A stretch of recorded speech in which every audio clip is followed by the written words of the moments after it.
در موج برنامه اطلاعاتی خبر.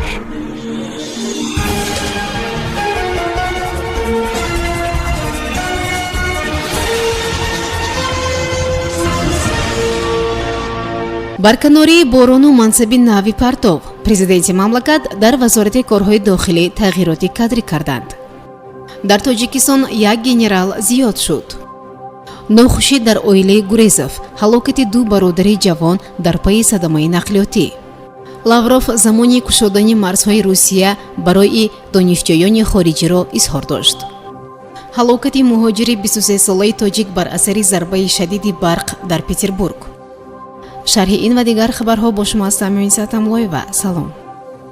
раиси ҳукумат ва президенти ҷумҳурии тоҷикистон муҳтарам Эмомалӣ Раҳмон дар вазорати корҳои дохилии тоҷикистон тағйироти кадрӣ анҷом доданд. мувофиқи он муовини вазири корҳои дохила аз нав таъин гаштааст. тибқи ду қарори раиси ҳукумати тоҷикистон, президенти мамлакат муҳтарам Эмомалӣ Раҳмон дар вазорати корҳои дохилии кишвар тағйироти кадрӣ сурат гирифт. мувофиқи он Саидзода Маҳмадсаид Борон аз вазифаи муовини вазири корҳои дохилӣ озод гардида, ба ҷои ӯ Ҳамидзода Бароталӣ Партов таъин гардидааст. тавре дар қарори ҳукумат қайд карда мешавад, далели барканории муовини вазири корҳои дохилӣ ба кори дигар гузаштан аст.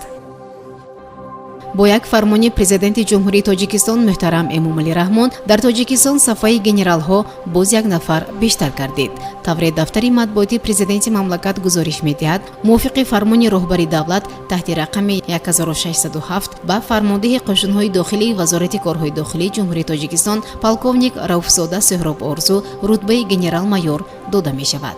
ба полковник Рауфзода Сӯҳроб Орзу фармондеҳи қошунҳои дохилии вазорати корҳои дохилии ҷумҳурии тоҷикистон рутбаи махсуси навбатии генерал-майор дода шавад, навишта шудааст дар фармон ва дар зираш имзои президенти мамлакат гузошта шудааст.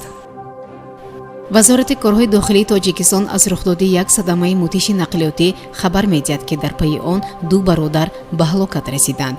тибқи иттилои дафтари матбуоти ин ниҳод, сонеҳаи нақлиётии мутиш санаи 8 сентябри соли ҷорӣ тахминан соатҳои 23:20 дар роҳи Бохтар ба Душанбе сар задааст. бинобар иттилои манба, ронандаи автомошинаи тамғаи Мерседес-Бенз S240 Тошев Парвизи 25 сола, сокини ҷамоати деҳоти Ифтихори ноҳияи Абдураҳмони Ҷомеъ дар назди меҳмонхонаи бохтарёни шаҳри Бохтар аз ӯҳдаи идора кардани автомошина набаромада, ба самти муқобили ҳаракати роҳ баромада, ба автомошинаи боркаши тамғаи Хино, ки таҳти идораи Абдулмуҳиди Абдухалили 23 сола бархӯрдааст. манба мегӯяд, дар натиҷа мусофирони худрави тамғаи Мерседес-Бенз Гурезов Меҳроҷ Музаффаровичи 27 сола ва додараш Гурезов Афзалшоҳ Музаффаровичи 23 сола, сокинони ҷамоати деҳоти Ифтихори шаҳри мазкур дар ҷои ҳодиса ба ҳалокат мерасанд.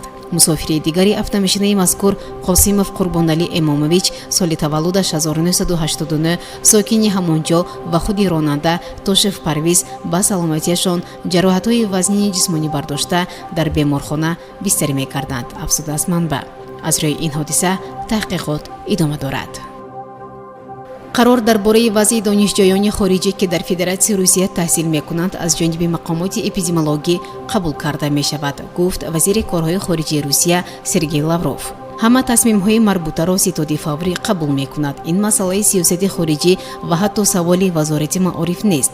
ин пеш аз ҳама салоҳияти мақомоти санитарию эпидемиологист, гуфт вазири корҳои хориҷии Русия дар як нишасти матбуотӣ пас аз музокирот бо вазири корҳои хориҷии Қазоқистон Мухтор Тлеубердӣ. ба гуфтаи ӯ, вазъи донишҷӯёни хориҷӣ ҳам бо онҳое, ки қаблан дар донишгоҳҳои Русия таҳсил карданд ва мехоҳанд таҳсилро идома диҳанд, ва ҳам бо онҳое, ки тоза дохил шуданд, аз ҷониби мақомоти дахлдор баррасӣ шуд. қарор дар асоси пешниҳодҳои муштараки вазорати корҳои хориҷӣ ва маорифи Федератсияи Русия қабул карда шуд. санаҳои мушаххасе, ки имкон медиҳанд ба донишҷӯёни хориҷӣ, ки ба Русия оянд, дар ояндаи наздик муайян карда мешавад, гуфт вазир. як муҳоҷири тоҷик бар асари зарбаи шадиди барқ фавтид. дар Санкт-Петербург як шаҳрванди Тоҷикистон бар асари зарбаи барқ ҳалок шуд, менависад нашраи мустақили 47 новостей. бинобар иттилои манбаъ ҳодиса тақрибан соати 1 шаби гузашта сар задааст. шоҳидон ба нуқтаи хадамотӣ занг задаву дар бораи хомӯш шудани барқ хабар медиҳанд. пас аз чанде шоҳидон ба ёрии таъҷилӣ дар бораи пайдо кардани ҷасади шаҳрванд дар кӯча хабар медиҳанд. гуфта мешавад ҷасади мард дар гӯшаи хиёбони Воронцовский ва хиёбони Ручевский мехобид. табибоне ки ба ҷои ҳодиса расиданд танҳо марги шахсе ёфтшударо тасдиқ карданд, мегӯяд манбаъ афзуд, ҳалок шуда ҷавони 23 солаи тоҷик буда сар аз моҳи январ дар ин шаҳр зиндагӣ мекардааст. айни замон кумитаи тафтишоти вилояти Ленинград санҷиши марги муҳоҷирро таҳқиқ дорад, афзудааст манбаъ. шунавандагони гиромӣ, дар ҳамин ҷо барномаи иттилоотии хабар ба поён мерасад. то барномаи дигар шоди пирӯз бошед. хайр. барномаи иттилоотии хабар аз рӯйдодҳои Тоҷикистон, минтақа ва ҷаҳон огоҳ бош.